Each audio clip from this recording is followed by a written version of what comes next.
Sumainyo ang Panginoon. At sumaiyo rin. Ang mabuting balita ng Panginoon ayon kay San Mateo. Papuri sa iyo, Panginoon. Noong panahong iyon, nagpunta sa Jesus sa lupaing malapit sa Tiro at Sidon.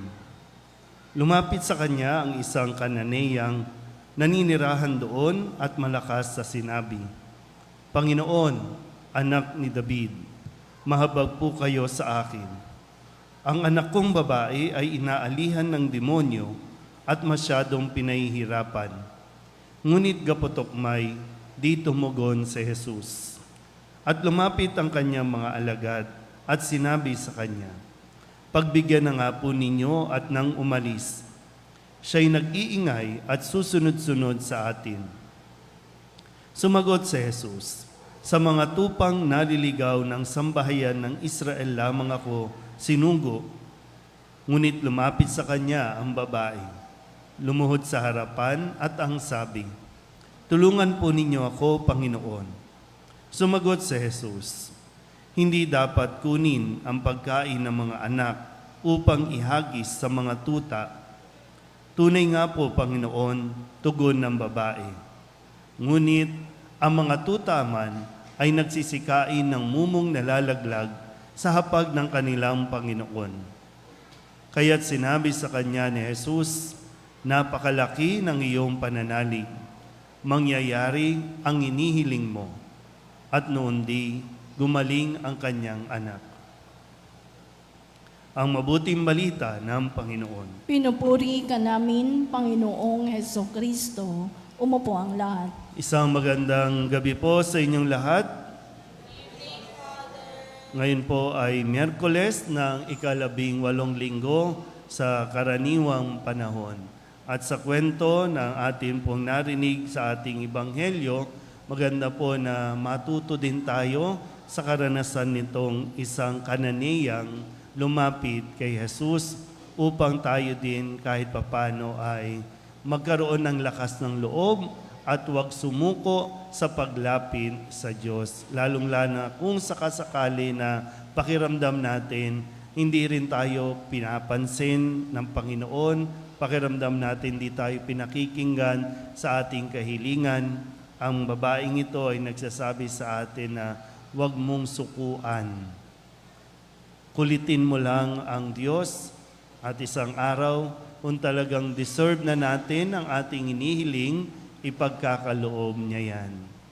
Pero matuto muna tayo dito sa kanyang karanasan. Kasi sabi dito, no, isang Kananeya. Para sa mga Hudyo, ito ay hintil.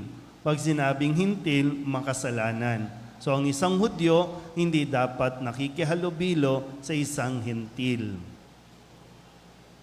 Pero ang isang bagay na matututunan natin kay Jesus, kahit na siya, itong babaeng ito ay isang hintil o Kananeya,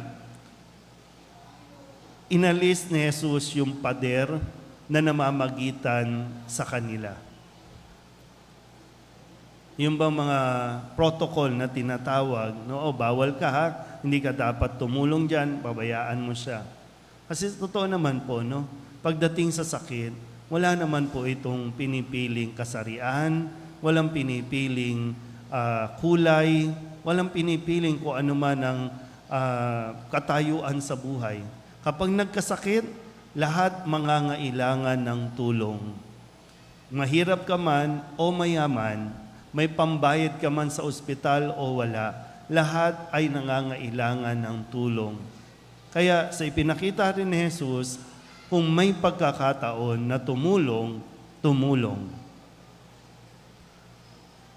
At kung may pagkakataon din na may malalapitan, lumapit. Mahirap po yung magmumukmuk ka na lang. No?